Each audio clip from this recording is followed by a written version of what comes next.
হাসিনার প্রত্যর্পণ না হওয়া পর্যন্ত প্রধানমন্ত্রীর ভারত সফর নয়, মন্তব্য নাহিদ ইসলামের। ভারত বাংলাদেশ ফ্রেন্ডশিপ পাইপলাইনে দিনাজপুরে ৮২ লাখ লিটার ডিজেল আমদানি।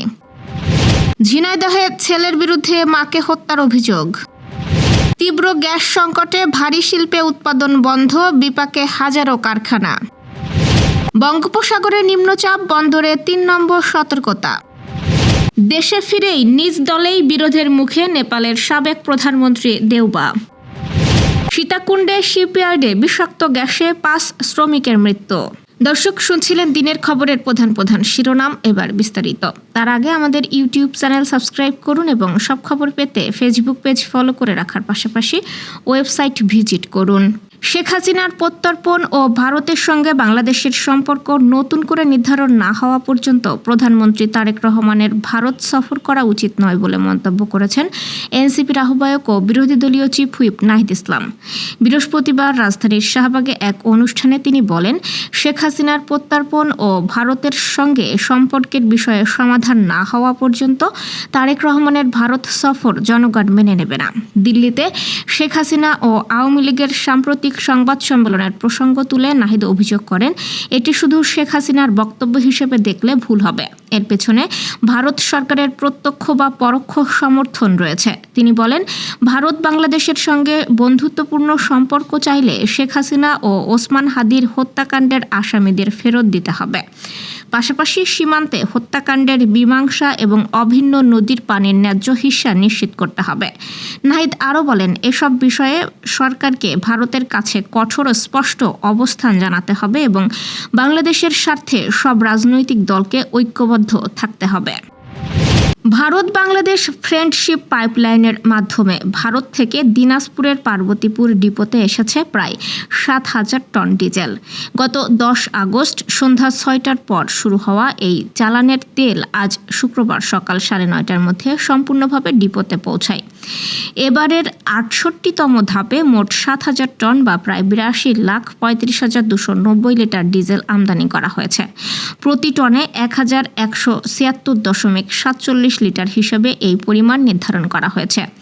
২০১৮ সালের ৯ এপ্রিল সম্পাদিত ভারত বাংলাদেশ ১৫ বছর মেয়াদী চুক্তি অনুযায়ী পাইপলাইনের মাধ্যমে প্রায় ২০ লাখ টন ডিজেল আমদানির কথা রয়েছে। ২০৩০ সালের ১৮ মার্চ পাইপলাইনটির উদ্বোধনের পর থেকে এখন পর্যন্ত ভারত থেকে মোট ৩০,১৪,০৭৮ টন ডিজেল আমদানি হয়েছে।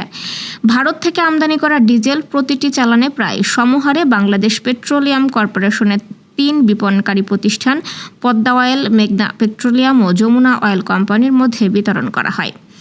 বাংলাদেশ অংশে ফ্রেন্ডশিপ পাইপলাইনের দৈর্ঘ্য ১২৬.৫৭ কিলোমিটার। পাইপলাইনটি পঞ্চগড়ের তেঁতুলিয়া সদর ও বোদা উপজেলা হয়ে নীলফামারী সদর এবং দিনাজপুরের চিরিরবন্দর উপজেলার মধ্যে দিয়ে পার্বতীপুরের রিসিভ টার্মিনাল পর্যন্ত বিস্তৃত। মাটির প্রায় ৫ থেকে ৮ ফুট গভীরে স্থাপিত এই পাইপলাইনের মাধ্যমে সরাসরি ভারত থেকে ডিজেল পরিবহন করা হচ্ছে। ফলে উত্তর অঞ্চলে জ্বালানি সরবরাহ আরও সহজ ও দ্রুত করার পাশাপাশি সড়ক ও রেলপথে জ্বালানি পরিবহনের উপর নির্ভরতা কমাতে গুরুত্বপূর্ণ ভূমিকা রাখছে ভারত বাংলাদেশ ফ্রেন্ডশিপ পাইপলাইন। ঝিনাইদহের মহেশপুরে শখের বানু নামে এক নারীকে ধারালো অস্ত্র দিয়ে গলা কেটে হত্যার অভিযোগ উঠেছে তার ছেলের বিরুদ্ধে। আজ ভোরে উপজেলার শ্যামকুর গ্রামের পশ্চিম পাড়ায় এই ঘটনা ঘটে। ঘটনার পর স্থানীয়রা অভিযুক্ত ছেলে ইখলাসুর রহমানকে আটক করে পুলিশের কাছে সোপর্দ করেন। নিহত শখের বানু শ্যামকুর গ্রামের মৃত জিকুর হোসেনের স্ত্রী। স্থানীয়রা জানিয়েছেন, ইখলাসুর রহমান মাদকাসক্ত ছিলেন। মাদক সেবনের জন্য টাকা চাওয়া নিয়ে প্রায়ই মায়ের সঙ্গে তার ঝগড়া বিবাদ হতো।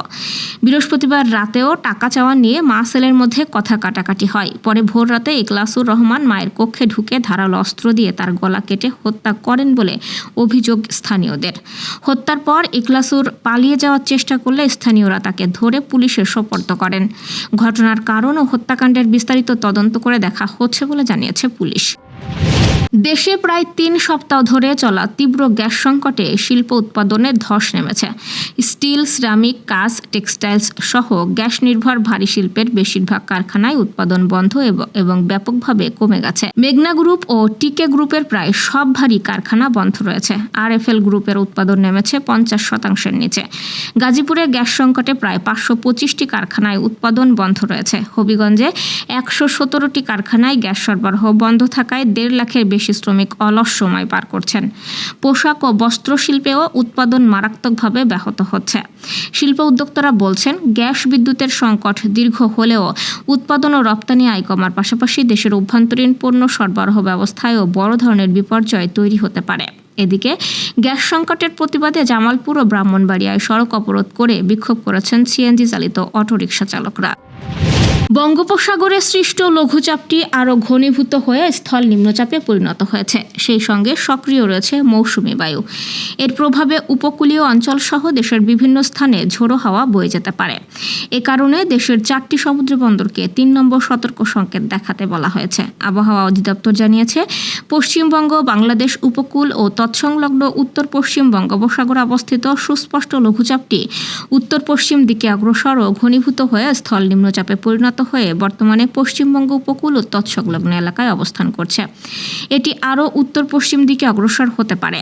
এর প্রভাবে সমুদ্র বন্দরসমূহ উত্তর বঙ্গোপসাগর ও তৎসংলগ্ন বাংলাদেশের উপকূলীয় এলাকার ওপর দিয়ে ঝোড়ো হাওয়া বয়ে যেতে পারে।